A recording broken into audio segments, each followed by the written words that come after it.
I'm preparing to turn one of the Apollo fountain pen kits from Bullseye Turning Supply. And in order to do that, you're going to need 4 drill bits, 1/4 inch, 5/16, 3/8, and 29/64. And we're also going to need a 3/8 inch collet to hold the mandrel for turning these. This pin requires a 2.5 inch blank for the cap and a 3.5 inch blank for the body. You'll need a blank a little over 6 inches long to allow for your kerf. Now, both of these blanks are way longer than what's needed. Normally at this point, I would measure and cut them to length, but I think I'm going to go ahead and drill first, come back and cut after the holes are drilled in the blanks. We want to start with the blank for the body of the pin, and we're going to find and mark the center.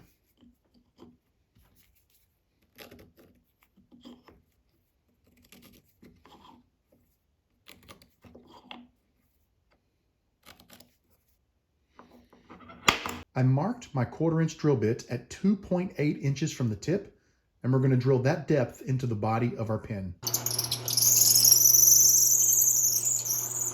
At the beginning of the video, when I listed the bits needed, I only listed 4.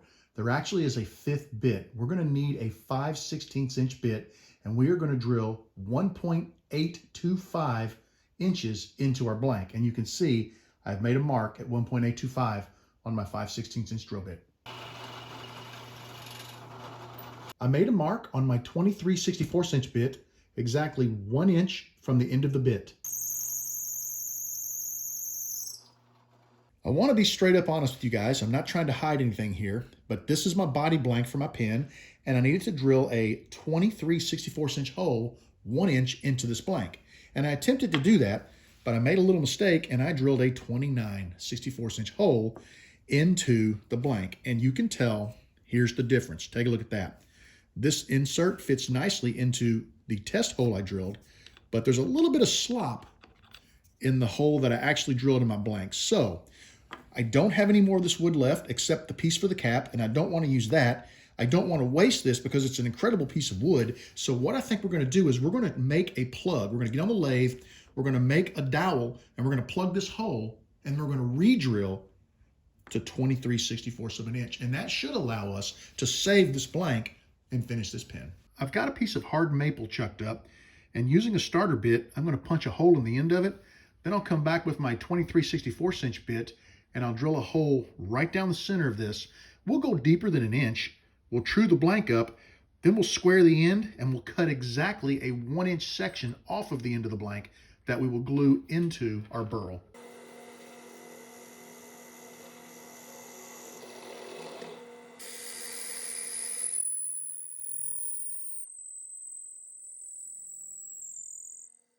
As I was waiting for the bit to actually get started in the end of my blank, there was probably about 3 inches of bit extending from the Jacobs chuck, and there's probably about 2.5 inches of this blank extending from the chuck I have it held in. So there was a little bit of a wobble, and we wallowed out the end of the hole until the bit caught. Then it went nice and straight down the center of the blank. I'm not worried about that because I only need a 1 inch section, and I drilled about 2 inches into this blank. So after we true it up, we'll square the end and get rid of this wallered out segment. So we have a nice, perfect diameter hole, and then we'll move back 1 inch and part off our blank. Here's the insert that we need to put into the blank, and it's a nice tight fit. That should glue up really nicely, and we should ultimately end up being able to fix our burl. I'm using a 60-degree live center to provide a little bit of support, and we're ready to go ahead and true our blank. We've got quite a bit to go, but we're just going to take our time and remove small amounts of wood until we hit the proper diameter. I'll come back and show you this blank once I have it trued to 29/64 of an inch. I have my maple insert turned and sanded down to just shy of the proper diameter. I brought my blank over, and you can see as I put the blank onto the insert, it's a tight fit, okay? Now, I don't know how well the camera shows it, but I can see that right about here, we're flaring out a little bit. So I think what we're going to do is go ahead and square the end of this to make sure it's flat and to make sure we get rid of that wobbly piece at the end of it. And then we're going to sand just a tiny bit more on the end until this fits onto the insert. And once it fits and we can push it in about 1 inch, we're going to lather it up with glue. We're going to glue the tube or the insert into our blank, Then we'll just cut it off, we'll set it aside to dry, and we'll square it later in the process.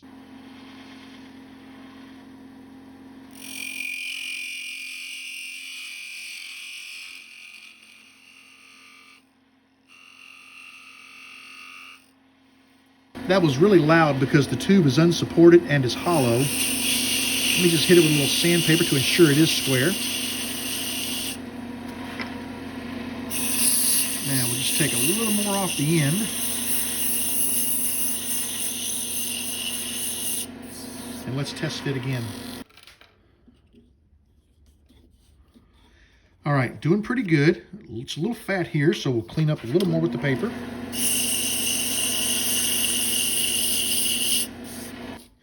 Just going to continue to do this until we're able to insert. There we go. I believe we have inserted this 1 inch into our blank. Let's just do a quick mark, and we'll grab a ruler and measure to make sure we're fully inserted. And if we look at that, I think we're perfect. Get a liberal amount of glue on there. It is cold in the shop today, so the glue's kind of thick, but that won't matter once we get it spread. Make sure we get it all the way back on the blank. Let's go ahead and insert this into the blank. Do just a tiny bit of cleanup here. This won't matter because we'll end up squaring this at some point, but we may as well not make it any harder on ourselves than we have to. And now we're going to go ahead and cut off our tube.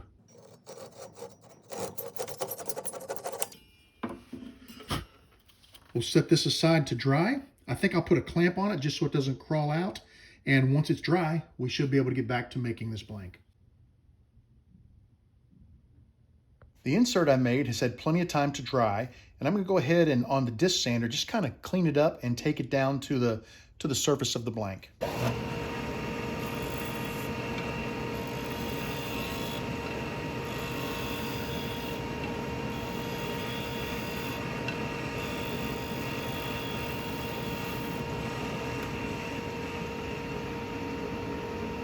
With the repair done to my blank, I'm ready to test fit the body components.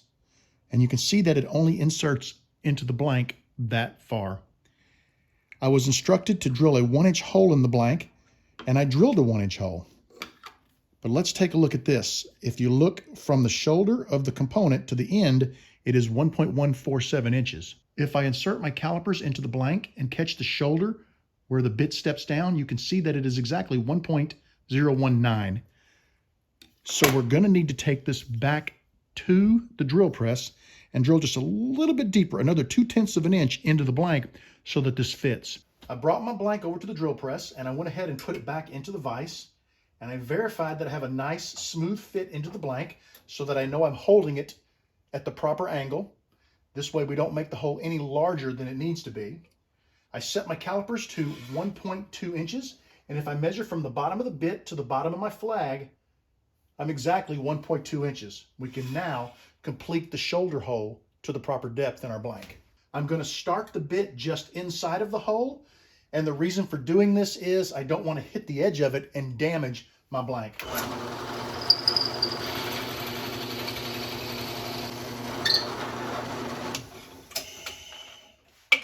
Now let's go back and retest fit the body component for this blank.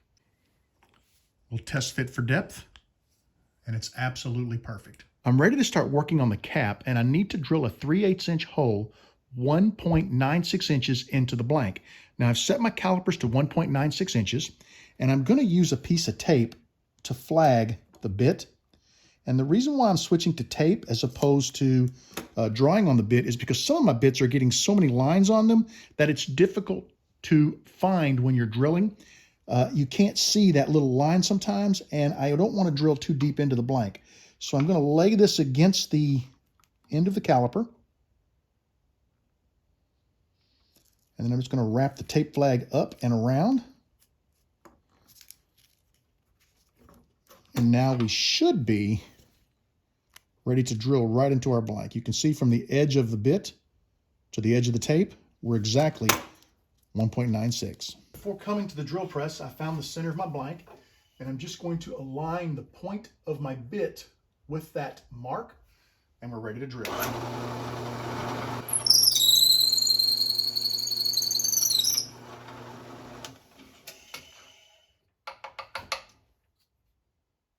I've got a 29/64" bit here, and we need to drill 1.25 inches into our blank.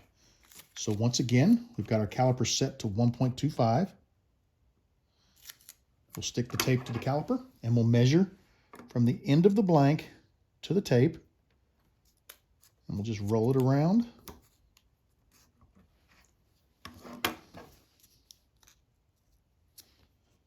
Double check. And you can see that we are 1.25 inches from the end of our blank. When you drill into a hole with a larger bit, you want to maintain a firm grip on your vise, because if it grabs, it could literally pull that up the bit and actually drill farther into the blank than you want, or do damage to the outside of your blank.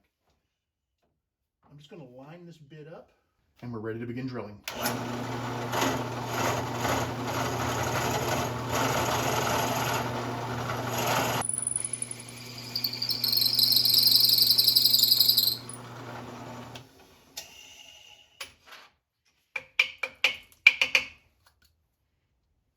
Let's test fit the cap sleeve into the cap blank.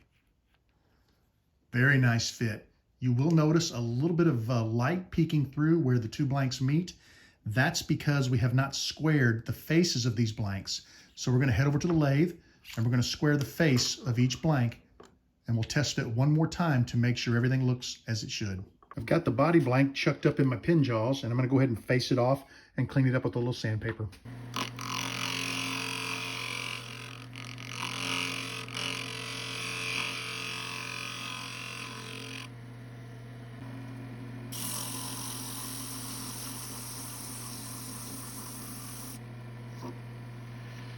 That looks pretty good. Let me do the cap, and then we'll put them together and see how well it fits.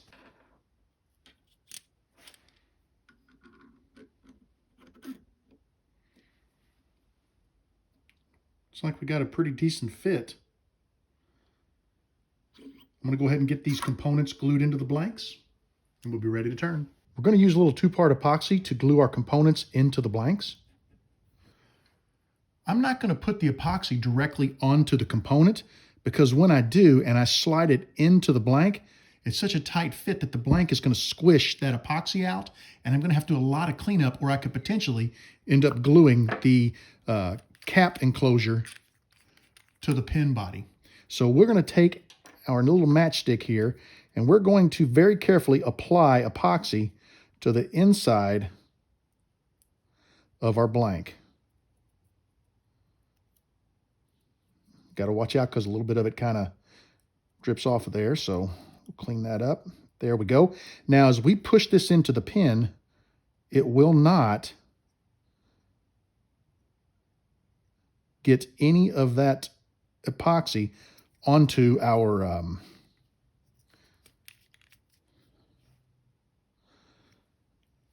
components. We're going to do the same thing with the cap. I'm going to get some epoxy here, make sure none of it's drooling off of the matchstick. We're going to go inside of the blank.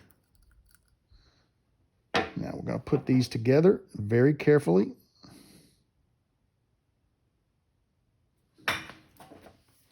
I had to use a larger clamp because my smaller clamps just couldn't quite span the distance of the blank. Shouldn't hurt anything. I'm going to set this aside to dry, and we'll be ready to turn in 24 hours. I have the bullseye mandrel for turning these particular pins inserted in a 3/8 inch collet chuck. I've threaded the blank all the way up onto the mandrel until it bottoms out against the base of the mandrel. I brought up a 60-degree live center at the tailstock end of the lathe just to give it some stability, and we're ready to begin turning.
body blank is complete. I'm ready to clean it with some denatured alcohol and apply a CA finish. I have a bit of a dilemma. I initially thought I would put a CA finish on this blank, but if I do that, when I'm finishing with the CA, it's going to roll over the edge of the blank, and it's going to get on the threads, and it's going to get on the shoulder of the wood right behind those threads, which means I'm not going to be able to put the cap and the body tightly together, and I don't want that. There's not a good way for me to clean that off. Normally I go to my disc sander and I square it into the blank, but I can't do that with this blank. So I think what I'm going to do, a good buddy of mine, Tommy Stridham, sent me this Aussie oil, and I think I'm going to go ahead and polish this blank using the micro mesh dry up to the highest grit of micro mesh, get a nice polish finish on it. Then we're going to come back and we're going to apply 4, maybe 5 coats of Aussie oil in an effort to give this pin a really nice look and feel. So this is a little different than what we usually do, but this pin is a little different than what I usually turn. So I think it's time to shake things up. I will not make you guys watch the entire micro mesh process.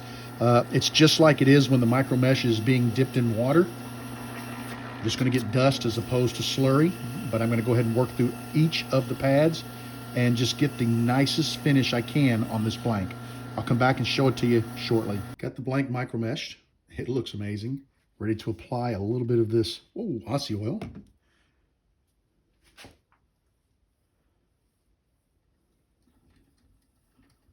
Make sure we get the blank fully covered. This is a friction polish, so we're going to basically just working it. I think I'm going to stop and turn the lathe up just a tiny bit. I bumped up to 1800 RPMs, and that's just so I could build some friction.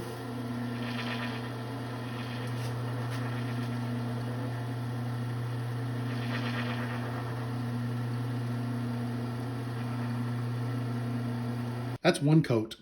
I'm going to shut the camera off. I'm going to do a minimum of 3 more coats, maybe 4, and we're going to come back and take a look at what this blank looks like. Here's what she looks like with 5 coats of Aussie oil. What I'm going to do now is apply a little bit of Renaissance wax, and then we're going to take this over to the buffing wheels, and we're going to buff it up just to see if we can get this luster even higher, and the wax also should add a little bit of protection to the blank. I'm going to apply the wax with my finger, and the reason why I do this is there is no grit to your finger, so you're not going to put any new scratches in your blank. When we get over to the buffing wheels, I will only be using the cotton wheel to remove the wax and buff it up. I'm not going to be using the flannel wheel with the rouge. I kept the blank in the collet chuck so that I can have a good grip on it. Otherwise, I'm afraid that the mandrel is so small, if I tried holding it by that, I may actually lose control of the blank. We're just going to remove the wax and sort of buff it up a little bit.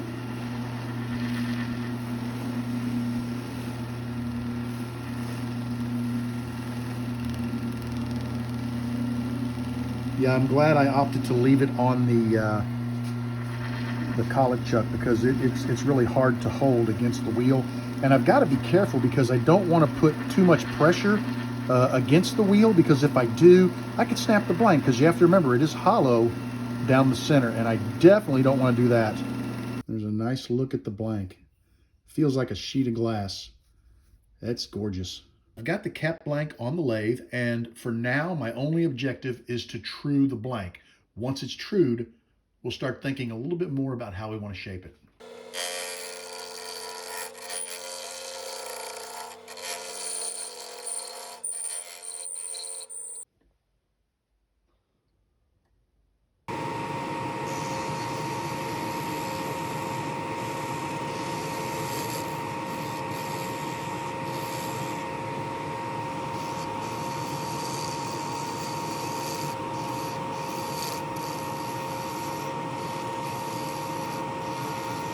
I took the cap blank off of the lathe because I wanted to use my calipers and measure how deep the hole inside the blank is, so I knew where to part the cap off. That is going to also allow me to kind of work with the shape. I'd kind of like to mimic this as much as possible. And when I pulled it off, I noticed this black plastic ring, it was about 1/8 of an inch below the surface, and now it is out to the surface. The glue has not let go, so I think what's happened is, and look at that, the ring doesn't disappear. I think it has stretched. I'm not 100% sure, but yeah, because you can't see anything, but now I'm concerned because this is supposed to, that little chrome ring should disappear up inside of the cap. I'm going to step away for a little bit, think about this, and see if I can figure anything out. I had to perform a little bit of surgery with a razor blade, but I've got the blank seating more like it should. I'm going to put it back on the mandrel and be really careful not to crank it all the way on. And we're going to have to take really light cuts. And periodically, we're going to have to loosen this blank up so that it doesn't stretch those threads forward any longer or any farther.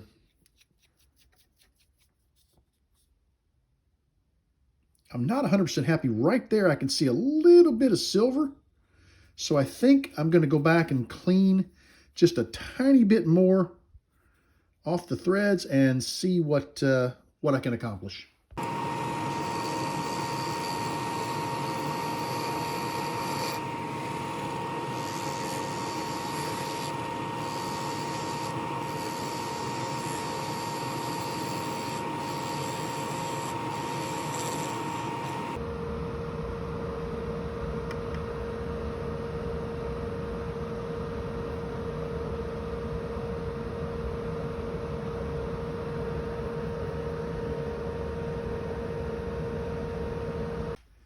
I cut my blank off to the desired length,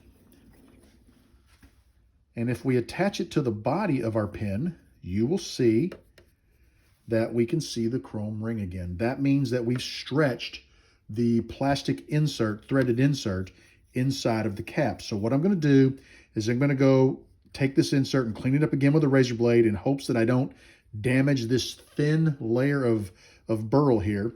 We'll get that cut off. Then we'll get it back over to the, once we can fit it properly on the body, we'll get it back over to the lathe and we're ready to sand. I worked on the inside of the cap, trimming away the plastic threads with a razor blade.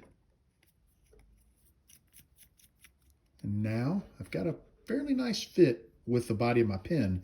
So we're going to go ahead and clean up this cap with some sandpaper and get it polished up and ready to complete our pen. I don't think the sanding process will put the same level of stress on the blank, so I'm not expecting it to stretch those threads any farther. I got the blank sanded down to 600 grit, and I'm ready to move forward with micro meshing. However, right there's a void in the blank. We need to fill that. So that's what we're going to do with a little medium CA glue. We're going to fill this void. Once it dries, we'll come back and sand again, taking the blank down to 600 grit, and then we'll micro mesh to, get this blank looking like the other one. If we put the two blanks together, you can see that they meet nicely.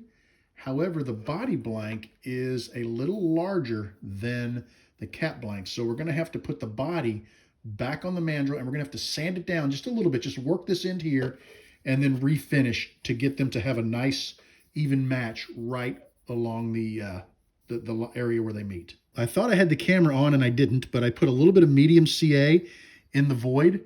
I hit it with some activator, and I don't have much of a hump at all, which is nice. I'm going to start at about 120 grit and just give this blank one more run through with the sandpaper just to kind of get rid of what little bit of a bump I feel, and we'll see what she looks like.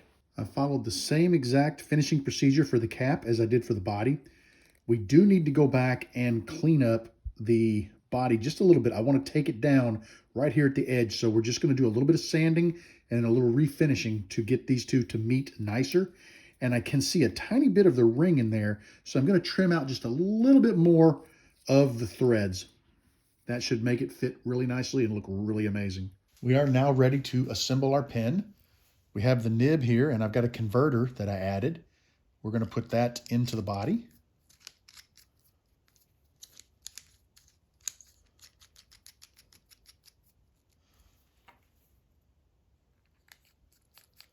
We'll add our cap. Now I'm going to back the cap off till it clicks because I'm looking for,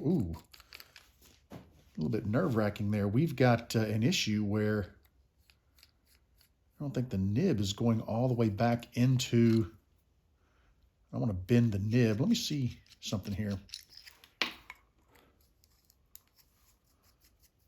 Yeah, we close up nicely when the nib is not inserted, but when the nib is inserted into the kit,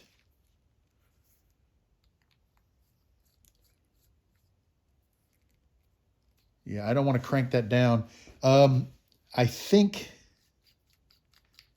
well, we have a little bit of a problem, and I'm just not sure how we're going to solve that.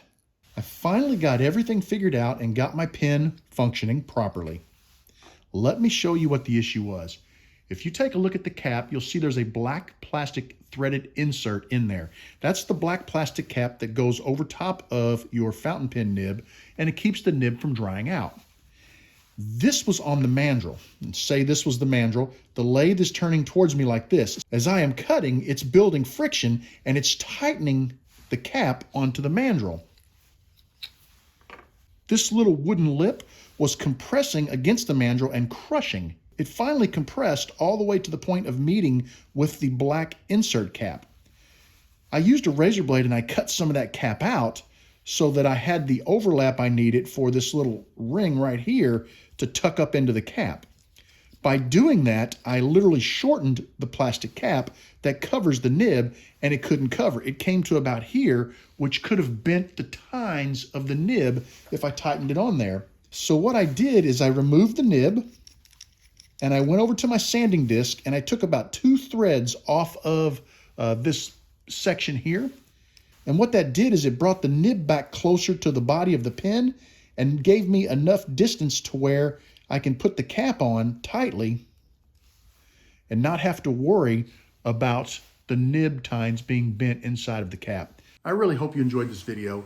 I did have a great time turning this pen. There were a lot of challenges to be faced, and the first time you turn one, expect it to be a challenge. However, now that I've made the pen, my mind is opened up to all of the things that could go wrong or all of the things that I could do to make the pen go so much better. And I think the next one that I turn is going to be extremely easy.